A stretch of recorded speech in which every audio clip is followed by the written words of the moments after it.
Okay.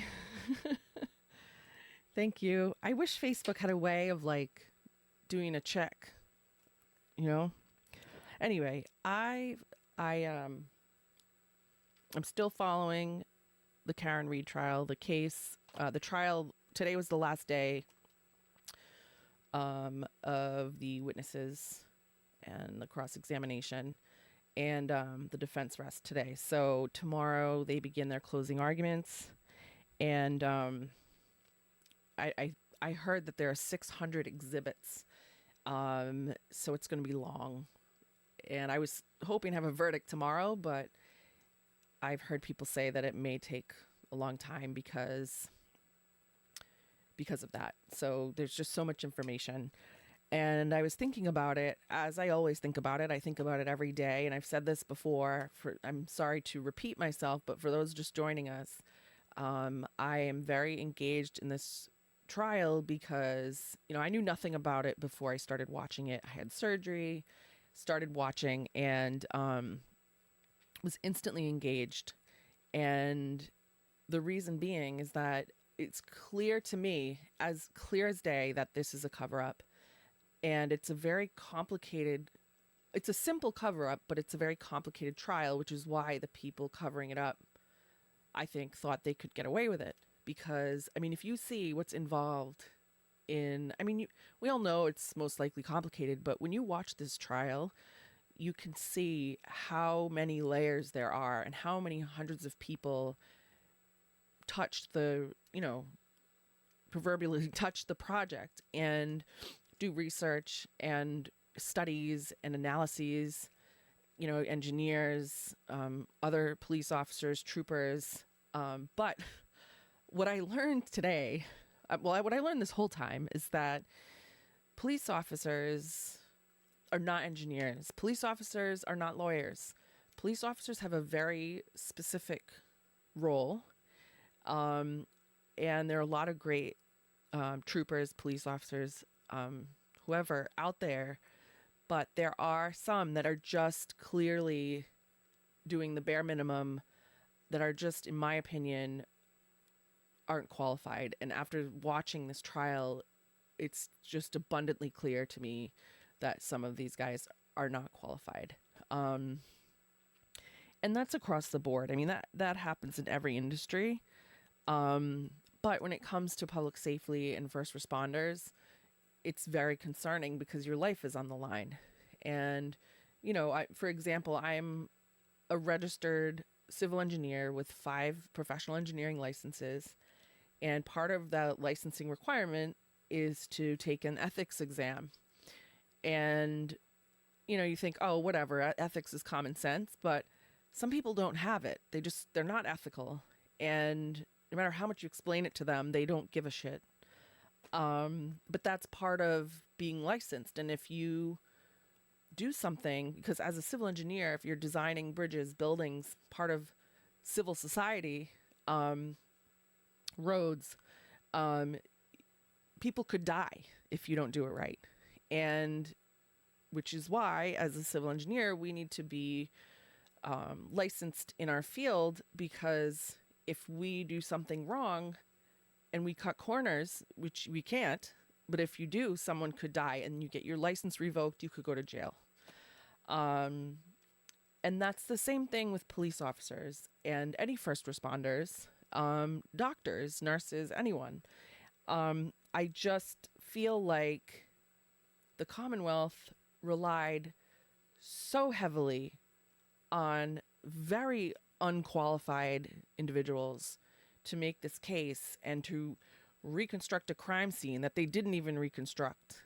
It was an embarrassment. And today the defense brought in, today and last week, they brought in doctors of medicine. They brought in doctors in engineering, and professional accident reconstructionists. And they just, using physics. My dad is rolling over in his grave because of watching these unqualified police officers pretend they're reconstructing a scene when they did nothing. They did no math, no physics. They just it seems to me that they just guessed. It was so it was so painful to watch. But anyway, today they used physics and engineering and an experience and common sense even to literally reconstruct what could be the cause, not of death, but the cause of the injuries on John O'Keefe's body. What I also realized is that not every lawyer is necessarily, I mean, lawyers obviously have to go through rigorous schooling, the bar exam, and et cetera. But to be a really effective lawyer, you really need to know a lot of different things. And Alan Jackson and Yannetti, Karen Reed's team, they have the experience, they have the knowledge. Alan Jackson knows engineering, he knows physics, he's brilliant. They're both brilliant. And Liza Little, she's amazing. She knows her stuff. They do their homework. But Lally, on the other hand, was cross-examining these professionals last week and today, and it was so fucking painful for me to watch because it was painful for a lot of people. I mean, a lot of people were commenting, but he was trying to one-up these engineers with nonsense talk. And the way I saw it was like he took out his Fisher-Price kit to prove his case and to say, well, look, I have this Fisher-Price kit and I don't care about your doctor PhD analysis of an accident reconstruction and the physics behind it and why the light would shatter or not shatter and how the arm, there's no, change in velocity is acceleration and F equals ma, and the second law, Newton's second law of physics, and, explaining torque and how, but Lally's like, oh, no, he just didn't even understand what they were talking about. And he would just spit out all this jargon that, like, words that just didn't go together to try to sound smart. And it was so embarrassing. And you could see the engineers on the stand getting so frustrated, but they were so professional, but their eyebrows, eyebrows were raising when Lally was asking questions. And, so that was just, I realized now that, to be a good lawyer, like I said, you need to have, it's helpful to have a background in a multitude of things. Not necessarily a jack of all trades, but there was a woman, last week, a doctor that I talked about. She was, she went to MIT in the 70s as a woman. She took her pre-med classes. She became a police officer because she became interested in forensics. She went to med school eventually. She did 2 residencies, not just one. You're only required to do one. She now works, she was retired now, but she worked for very long time in the state of California as a director of one of the biggest prisons. And she focused, a lot of her analyses were done at a point in time in her career. She analyzed and it wasn't just ER, she was a doctor for a long time as well. And it wasn't just the prison, I mean. So she specialized in animal wounds, human wounds that are from animals, particularly dogs. And so she was up there, and I mean, this woman's level of expertise was just a mile long. And Lally was trying, the Commonwealth lawyer was trying to just catch her and, gotcha moments and questions. And it was so embarrassing. And she was like, sir, what are you talking about? She was so frustrated. And so these brilliant people are getting up on the stand. And long story short, I'm realizing that engineers, lawyers, first responders, no matter what you do, like, you have to be self-aware enough and have the ethics to know what you should and should not do.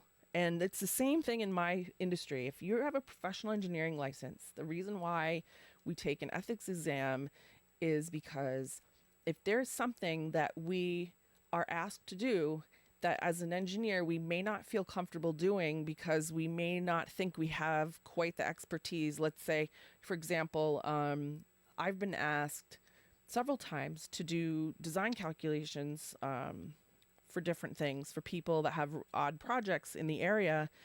And yes, I have a professional engineering license. Yes, I have my master's, but I have not practiced actual pen to paper design in 20 years. So ethically, I have to turn it down because I am not up to speed on actual pen to paper, pencil to paper design with the code.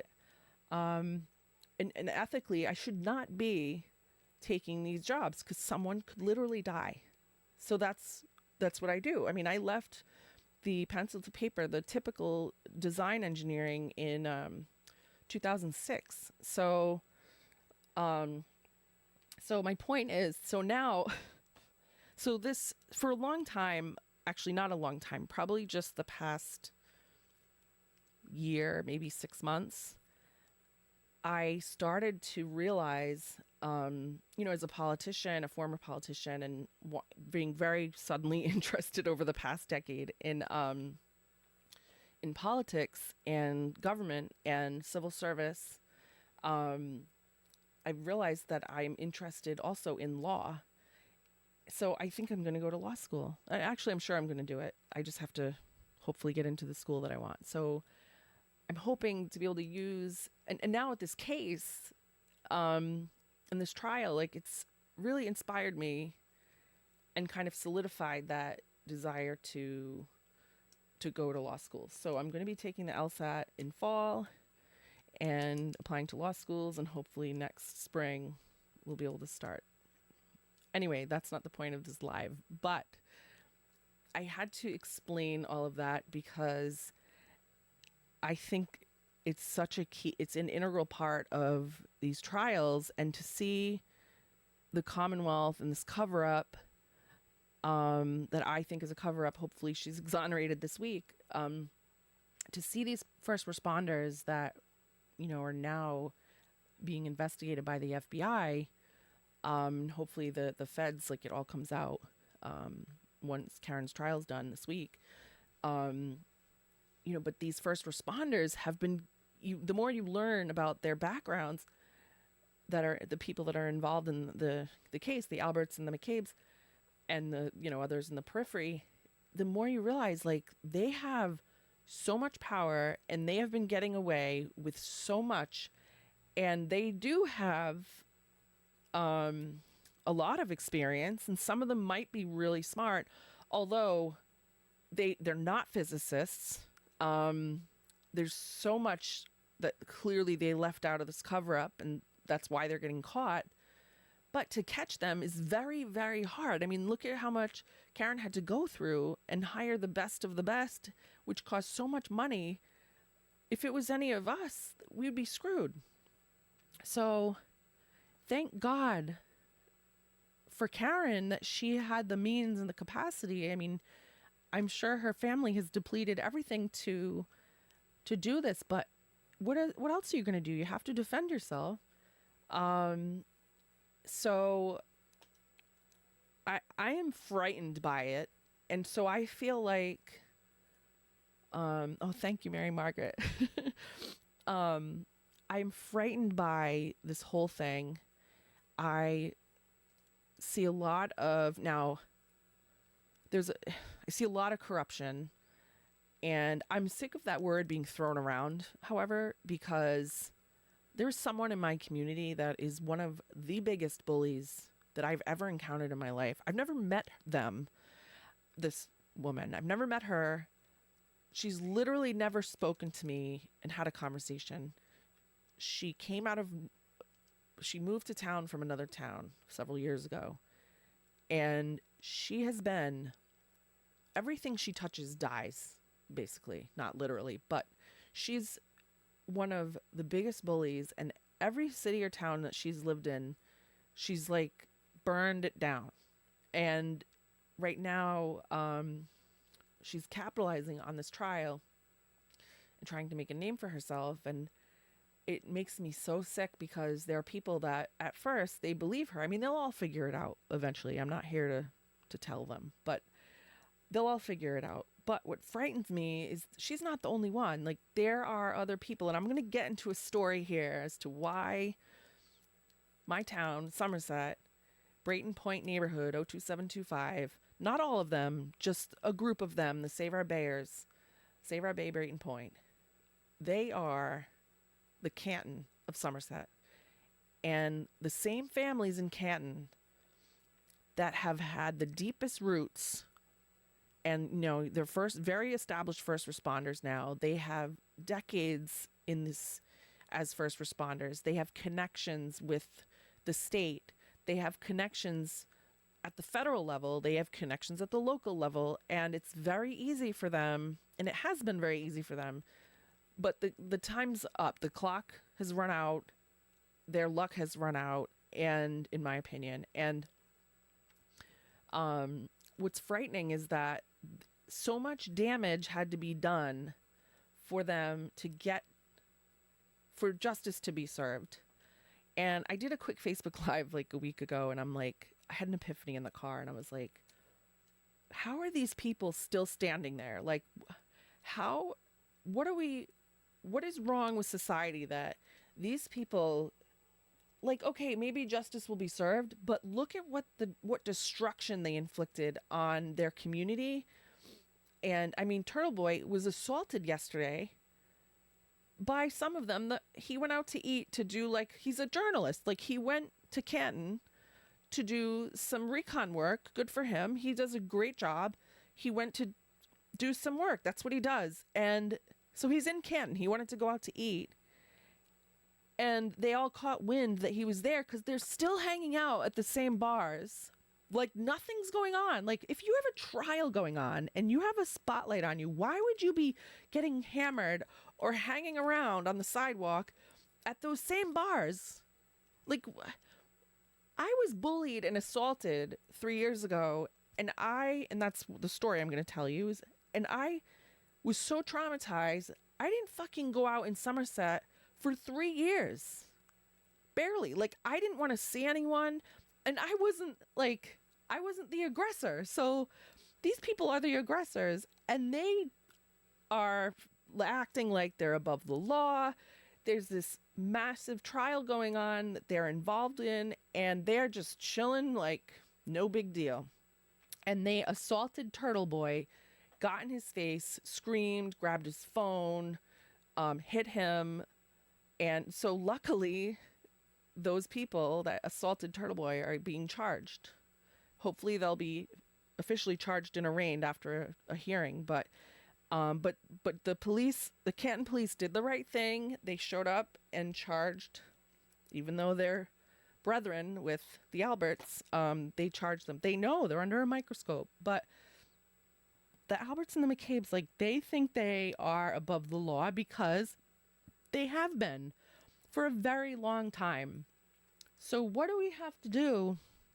So I'm like, this is frightening, because I was talking to someone else today that it's very eye-opening for some people to finally, and it was for me years ago, and now I'm like very aware of it because I was involved so much, but there are many people that aren't involved as much in their communities, and there's no way for them to tell that there's just a really ugly underbelly. Like, there's no way for anyone to tell that things are really as bad as they are. And because people like the Alberts and the McCabe's are very good at masking things. Oh my God, did it stop? Don't even tell me.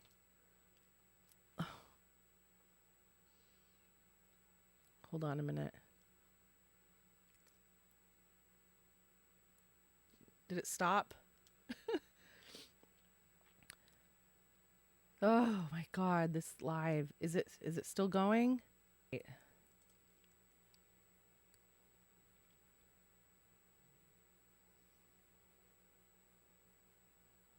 Okay.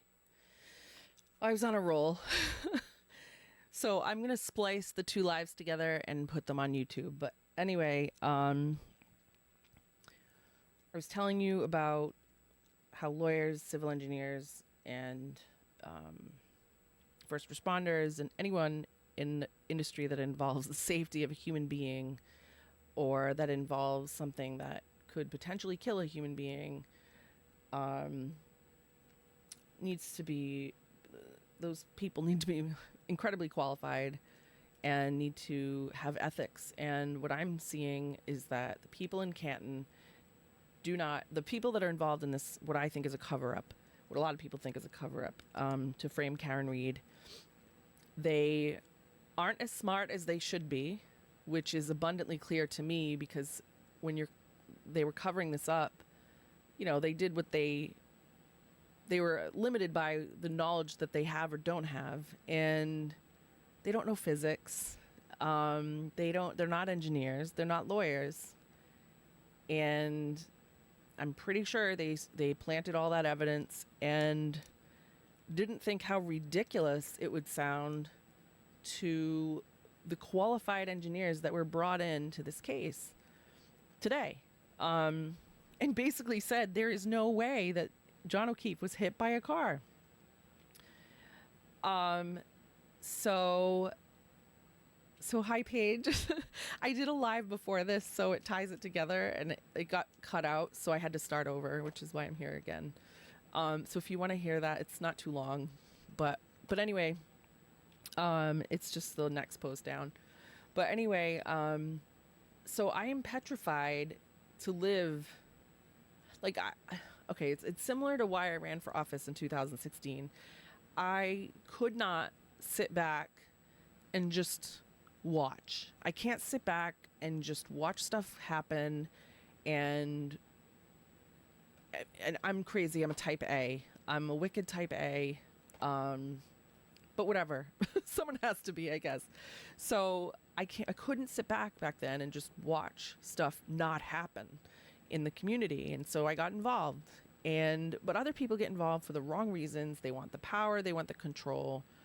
I'm going to tell you a story that relates to this whole Karen Read case. And it's because I'm drawing parallels to what I think is a cover-up in Canton, what a lot of people think is a cover-up between these two families, the McAlberts, the McCabe's and the Alberts. Turtle Boy calls them the McAlberts, which is great because they're all connected. So they have such deep ties to Canton and to the state level and to the federal level, and they have for a very long time, that they have been above the law, and who knows what else they got away with. So knowing that, and a lot of these people just have never left. They never left Canton. They've never left Somerset. And look, some people that never left, like, they're amazing. You don't have to leave to be amazing. But a lot of the people that never left, never got an education, or just are so blinded by, they live in this bubble. And it's the McCabe's and the Alberts. They live in a bubble in Canton, and they've been getting away with this. So why would this be any different? John O'Keefe died in the front lawn. Oh, he was hit by Karen. She said, I hit him. No, she didn't say that, but they twisted it. So it's the same thing in Somerset, and I'm going to explain why. A lot of you know there is a group in Somerset that was formed in 2019. The power plant was closed. The biggest power plant, it used to be New England Power. It was national news. It was also in the Guinness Book of World Records for the largest cooling tower concrete demo, over 500 feet. Anyway, and when it was finally purchased very quickly, like a year later, people were like, oh my God, it's like an identity. Like it's almost a reinvention. It's a renaissance of sorts, like of the town, like an identity crisis. Like, oh my God, we lost what we were built on. And this power plant's been around for a very long time. And coal production and distribution back when Somerset was formed, it was part of the rail system. They would rail it in and out. They'd ship it in and out. We had a shipping port in some major shipping port in Somerset. So a lot of that has gone away, and this was like kind of the last thing to go away. And Somerset was like, well, what are we going to do? And that's why I ran for office, because I'm like, wait, what's happening? I just bought a house. I want to stay here. I can't sit back and just watch people with no experience and no knowledge run the town. I have to try. I want to bring my outside experience in, my engineering expertise, my project management expertise, my budget expertise, my, and I thought I could make a difference, and I feel like I did. And we did a lot when I was in office. But in 2019, which was a little over 3 years in, so after my first term, it was in my second term, I ran unopposed the second time. The first time was a 4-man race, which was crazy. It started with 7, 4 dropped out, and then 1 ended joining. But anyway, I won that race and then ran unopposed a second time. And the next year, this power plant, the new ownership started to do these public forums, like, okay, this is what we're going to do with the land. We have some plans. This is what we've done across the country. Great forums, but the Save Our Bay, which they weren't Save Our Bay yet, but they were a small group of people that lived down at Brayton Point, 02725. And a lot of them were not educated. They're still not all of them, just some of them. And they started asking questions, which is fine. So the owners explained, like, this is what's going on. I tried to help explain, this is what I see going on. They thought their houses were going to crumble when the towers were demoed and all this stuff. Like, okay, when you don't have that kind of experience, I understand, like, it's an overwhelming thing to have these 500-foot towers being demoed literally in your backyard. So we tried to do, like, public meetings and information sessions to let the public know what was happening. So we did that, and it was all in good faith, but it didn't matter to some of these folks. They didn't want to hear it. It was almost like they just wanted something to complain about because that's what they're comfortable with. And so they continued to complain and instill fear in each other, and instill fear in some of the rest of the community, even though the rest of the community didn't live near the power plant.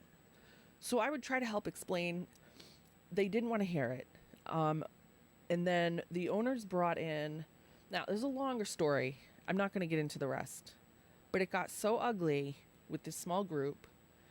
They formed Save Our Bay Brayton Point, a nonprofit, which they should have never formed, because it was political.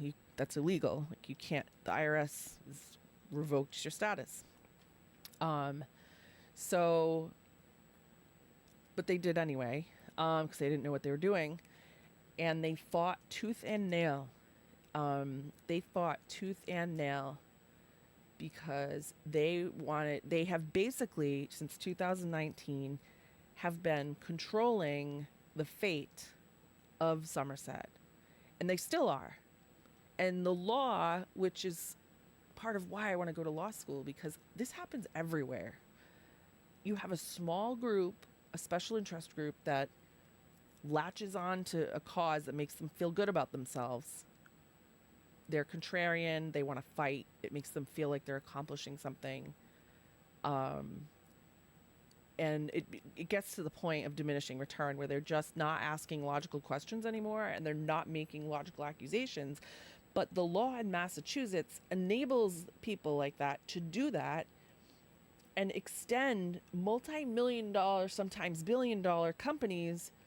And look, I get it. Like, okay, the big companies, yeah, they can pull the wool over your eyes, but we are lucky that we were chosen in such a short period of time to replenish the revenue that we lost to the closure of that power plant, which paid for half of the general fund. So we have a miniature city in Somerset from that. We have a full-time police, full-time fire.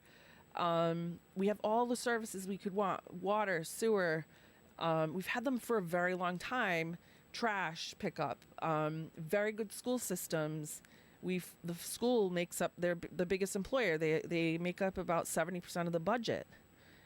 So the school is basically funded by the power plants, and everything was almost. So when we lost that power plant, we lost the second one a long time before. It was 2010. So now we lost the biggest one, and then in this small group of people instilled fear in the rest of the community. And the rest of the community, that a lot of them are not necessarily involved, which is totally fine. But the problem with that is that you have these folks that don't understand what's actually going on. They're instilling fear into their neighbors and to the rest of the community. They're making me out to be a villain because they need a scapegoat, and I'm the most vocal one. One of my board members lived down there, so he had to be careful, and he would pander to them a little bit, but it didn't help because that kind of enabled them.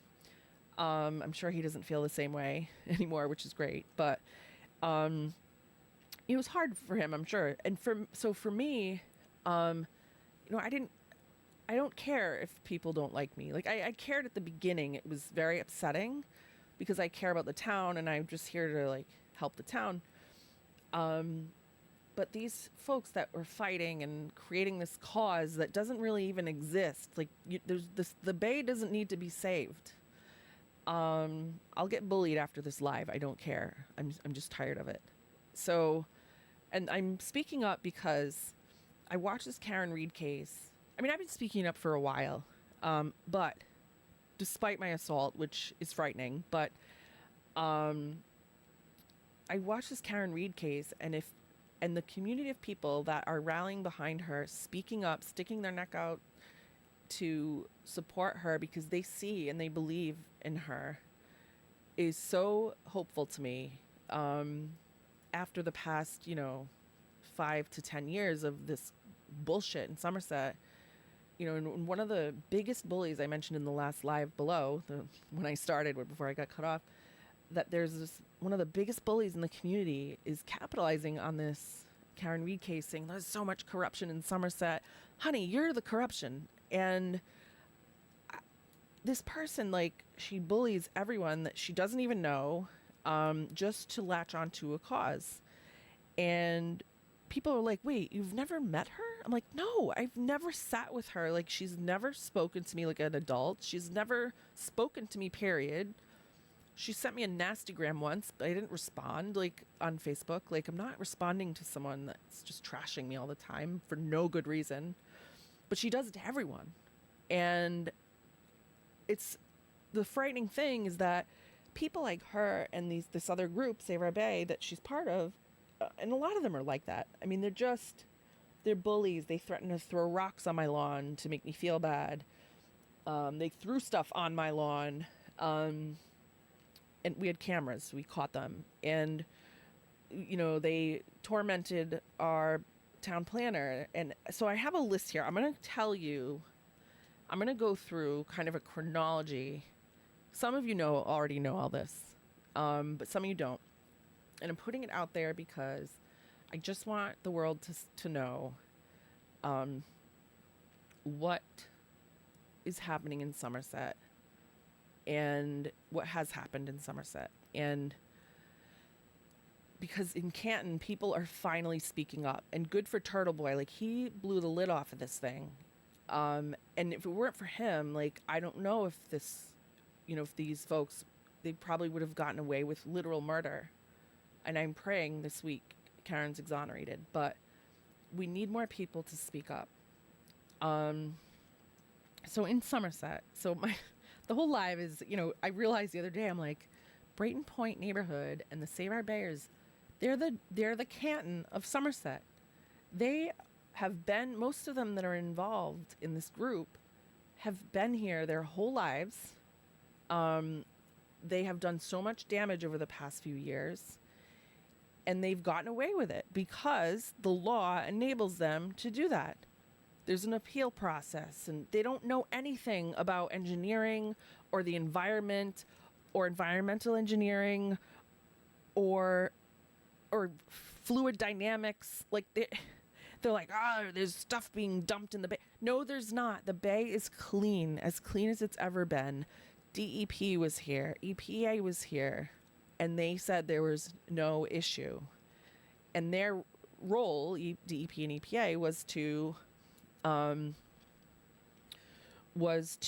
ensure, that the code and everything was, the regulations were being met. And they did that. If there was an issue, it was fixed immediately. So, and they talked to me regularly when I was in office. So in my 5th year in office,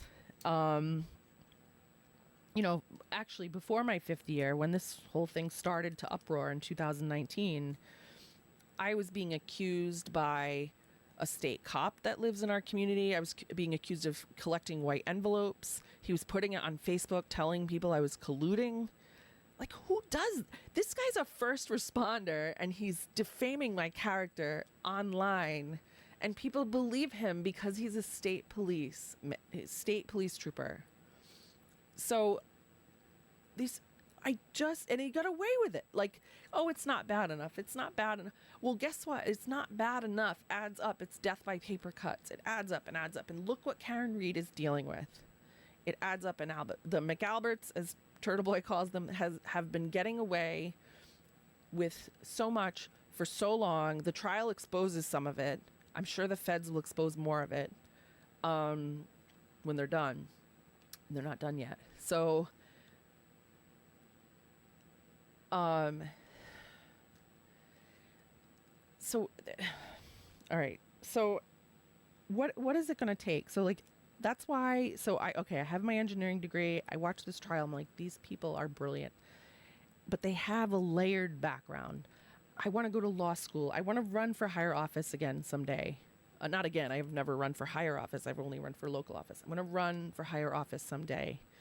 And I want to, if the Commonwealth needs things to change, we need people that are going to change it.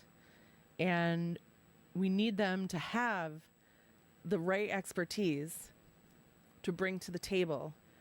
So, like, you can't have Lally, who only has the experience as a prosecutor for the state of Massachusetts as an ADA, but he has no engineering background. Okay, fine, but it would make him such a better lawyer to have, or to at least have the cognitive skills to recognize when he's wrong, to have the ethics to realize when he's wrong,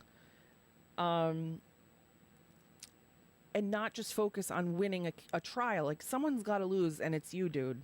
Like, I hope to God it's obvious to me, but I really want to develop that skill set and contribute to the betterment of my community and the state. And I hope to God that this Canton Karen Reed trial blows the lid off of everything. And I hope it's a ripple effect. I hope it's a domino effect. And I hope it has a huge impact. Now, I'm worried because people tend to go back to their most comfortable state. So I'm worried that this will happen and nothing will change because everyone's going to repeat the same mistakes and expect different results, which is the definition of insanity. And that's why not much has changed in the Commonwealth for a very long time. We need pioneers. We need people that are willing to put the work in and to change the way things work. Our Governor Healy, she used to be the Attorney General. She very much so enabled the Save Our Bay group in my community. In my opinion, it was a pandering optics move, but she enabled them and made them think that they were validated and that there was an environment. She ignored the DEP and the EPA and basically said, you know, you're polluting. They weren't polluting, but she enabled it so that these people had more fuel for fire and keep going. And now they're still appealing what's soon to be our biggest taxpayer, which is a tenant of the Brayton Point Power Plant land, Prismian. They're still under appeal, which is going to delay things another year. If they stay, they may still not stay, Prismian. They may go to Maryland. We don't know, because it's still in an appeal, which is insane to me that these 12 people, there are 12 of them, that claim that they're Somerset residents group. It sounds like they represent the whole town. They do not.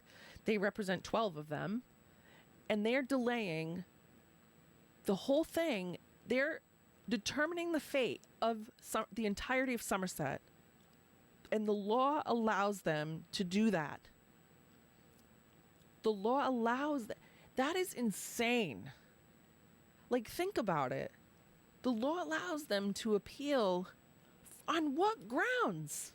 Why isn't there a hearing, like a probable cause hearing? Like, this appeal is absurd.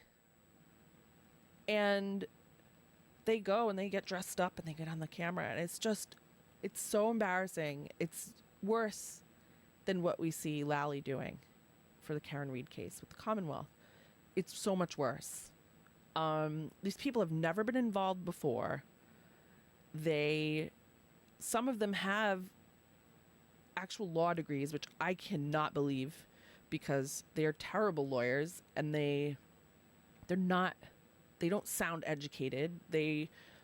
When you know what you're talking about, like when I was in the selectman seat, they would speak at public input, and it was just word salad. Like, it was so painful. But I let them speak, and I had to shut a few down because they were screaming. But but the law allows them to. And Governor Healy, former Attorney General, when she was the Attorney General, allowed them to. And she enabled them so much. And Somerset is in dire straits now. I don't know. We've been trying to pull ourselves up by the bootstraps since 2019. And we're not out of the weeds.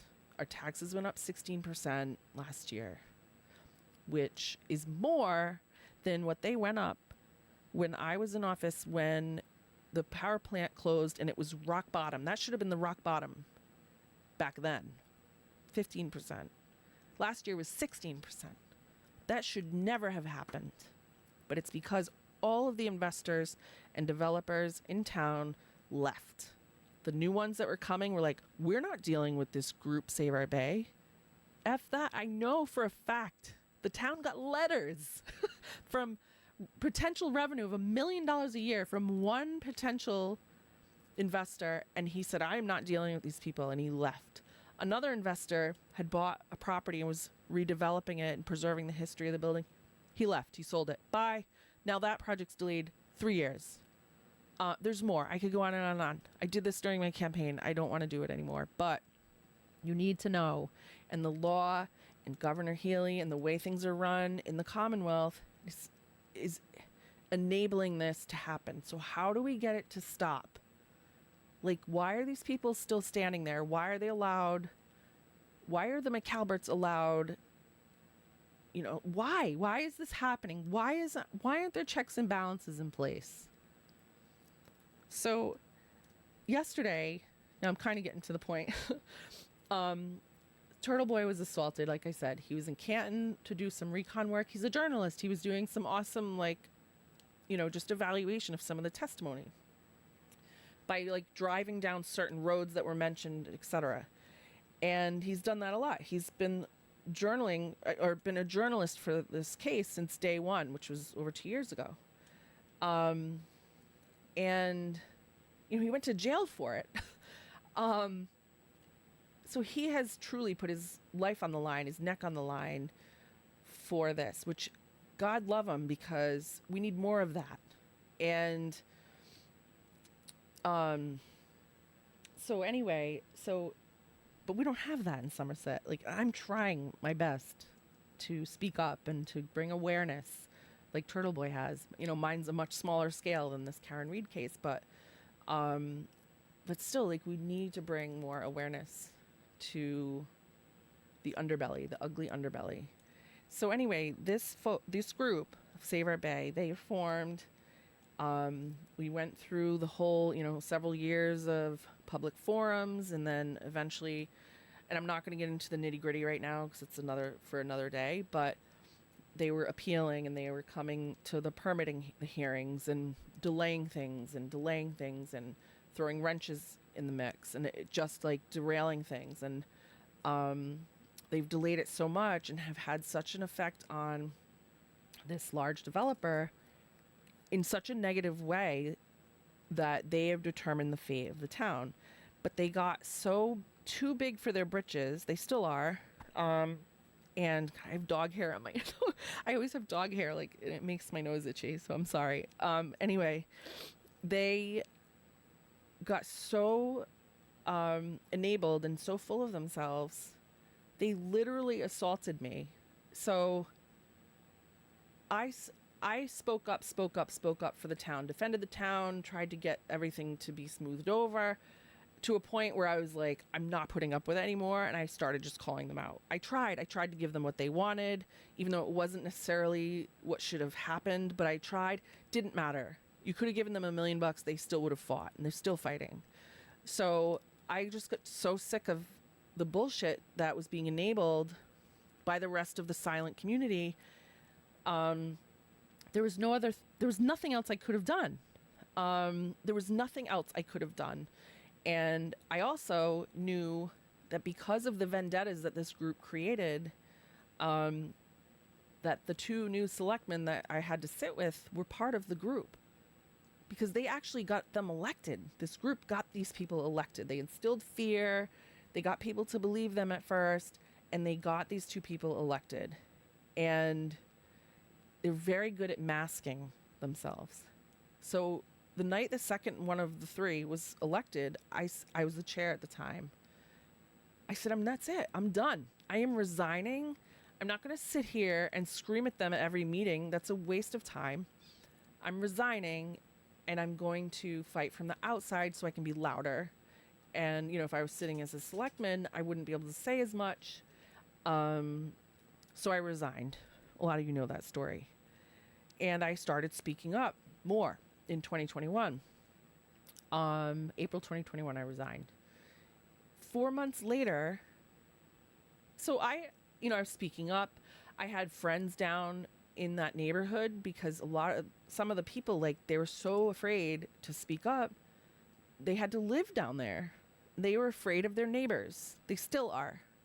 They would bully them and harass them to the point where they're like, they don't even want to live there anymore. Because the friends of mine, that they reached out to me, and that's how we became friends. They were like, we don't like what they're doing to you. We don't agree with them, and they don't like us either. It's so horrible down here now. Like, we don't want to live here anymore, but we don't have nowhere to go, and we can't afford to move. And so I would go visit these people, and they became good friends of mine. And the group, the Save Our Bay group, hated it. There's one way into the neighborhood and there's one way out, mind you. So every time someone would come in the neighborhood, this group had a Facebook group and whatever, and they would announce the arrival and departure of people that they didn't like. So, and I knew this. So every time I was down there, I was very careful. I had fun with my friends. I'm like, I'm not going to let them ruin my fun with my friends. Very select few friends, but I was like, I'm going to hang out with my friends down there. It's a beautiful view. I'm going to enjoy the summer or whatever. And the neighbors, the Save Our Bay people, hated that. And so anyway, time goes on. This Save Our Bay group develops what they call a neighborhood watch. So like I said, they have cameras in their houses, and they announce on Facebook, oh, Holly's in the neighborhood, or whoever, but usually it's me or whoever it is. oh, someone with a New York plate's in the neighborhood. Oh, we better keep an eye on them. And they'd go down there, and one of them would come out of their house screaming. They came out screaming once at one of the surveyors for South Coast Wind. Like, who? And the police had to come. Like, they don't own the neighborhood. They think they own the neighborhood. So this kept going on, right, for a while. It's still, I don't know. I don't go down there anymore. But anyway, in August, 4 months after I resigned, 2021, my friend, one that lives down there that I'm usually at her house if I'm down there, she said, hey, I'm out of town. Can you get my mail? And the mail's been like really weird. I said, sure. Got my hair cut, drove down there, pulled up, and I pulled up to her house on the water. I see the mail. It's like in a bag. It's really weird. We think we know why. I can't get into that right now. But so I get the mail. I'm very aware of my surroundings. And I meant to tell you that as I'm driving the one way in, I see this woman coming out of her house. Like, again, I'm very aware of my surroundings. If there are people around, like, I'm scared of them, just like everybody else. So I see this woman that I thought I recognized from online, because this woman would bash me all the time. And she was new to the neighborhood, and never met her, never spoke to her before. But I saw the picture because she was constantly emailing the board, and she would post on Facebook making fun of my personal posts. Like, you name it, she trashed it. She just drank the Kool-Aid of the neighbors. So I thought it was her, and I'm like, oh, she's coming out of her house. You know, I'm driving down, and I go around, pull into the driveway of my friend's house. There's no one around. I get the mail, get back in the car quickly, and shut the door, take a selfie. I'm like, show my friend, hey, I got the mail. Look at my new haircut. And right after I took the picture, I got a text, and it's from an acquaintance of mine who's a very nice person, but I hadn't talked to them in a long time. And they didn't really like say much on Facebook usually. So, and they happened to reach out to me right then, and they sent me a screenshot, and they said, Holly, I'm so sick of what they're doing to you. Look at this. And I looked, and it's a screenshot of this Save Our Bayers announcing that I was in the neighborhood. So I see the screenshot. I'm like, what? I didn't spend any time. Like, I came down, I got the mail, I was about to leave.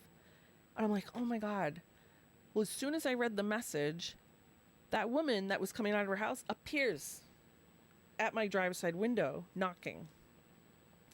So I kind of roll the window down a bit, and she starts yelling. I'm like, can I help you? And she's like, and I'm like, I think that's that woman. And she's like, if you keep it up, you're going to need a lawyer. And I'm like, ma'am, I'm just getting my friend's mail. Like, I'm leaving. And she's like, no, you eat too many cheese. I have the video. It's on my Facebook. If you search the word assault on my page, you'll see it. But anyway, it was a 13-minute fucking video. I ended up taping her. She was yelling, and she was so awful. She's talking about old rumors that she heard about me and all this stuff. I'm like, ma'am, I don't know what you want, but can you please step away from my vehicle? Like, I'm going to leave. I don't want to be here. I don't know what you're doing. And she's still yelling. So then I closed the window. I forgot that I was even videotaping. It's in my lap. I start backing up, and now there's a construction cone because of the asphalt they were fixing to my left on the street. Well, as I'm backing up, I see the construction cone, and the woman is backing up with me, like walking with my car so that I can't get out.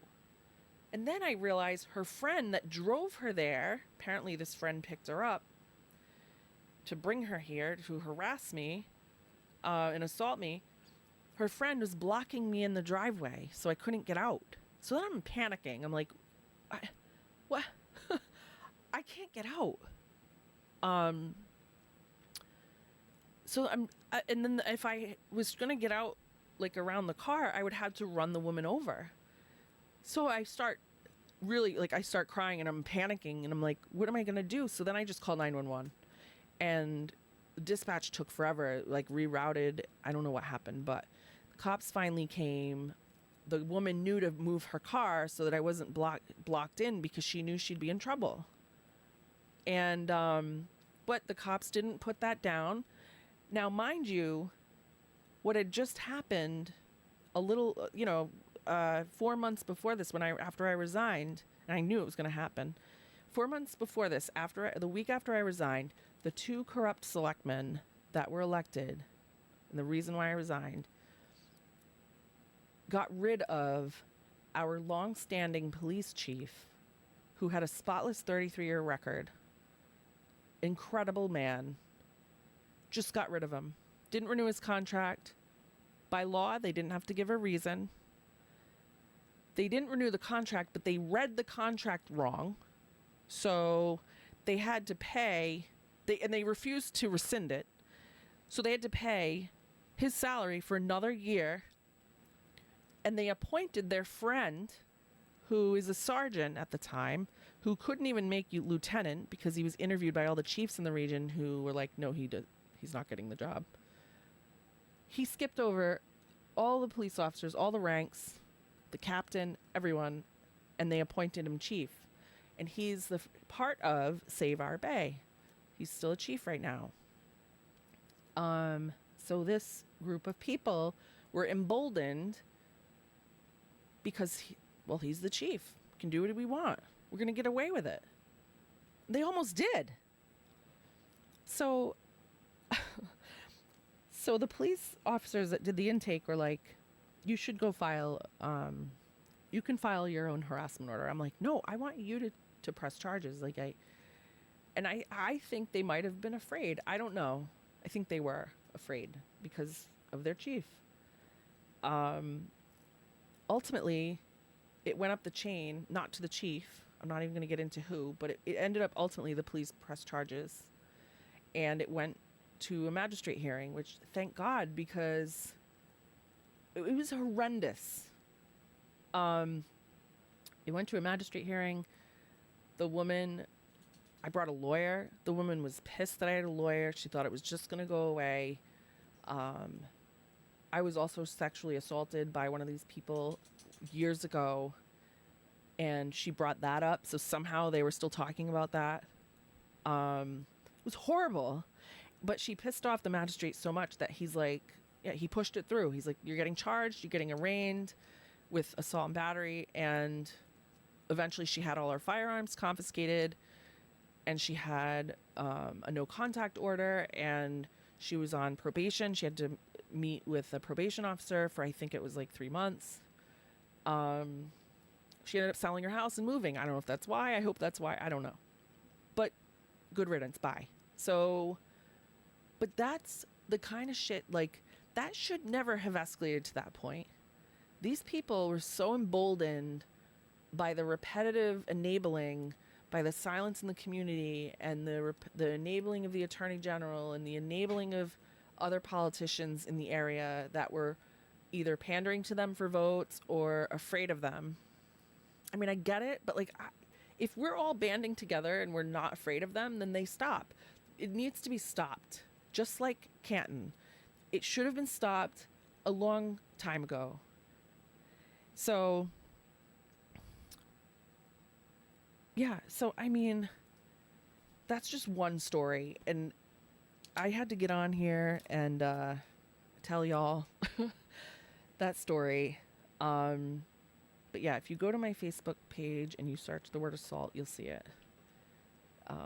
I was assaulted again by someone else that made it political, like 2 years later. But I'm finally at the point now where people know I'm not putting up with it, and I will take them to court. But I shouldn't have to do that. So, like, why aren't these people being checked? Why aren't they being held accountable?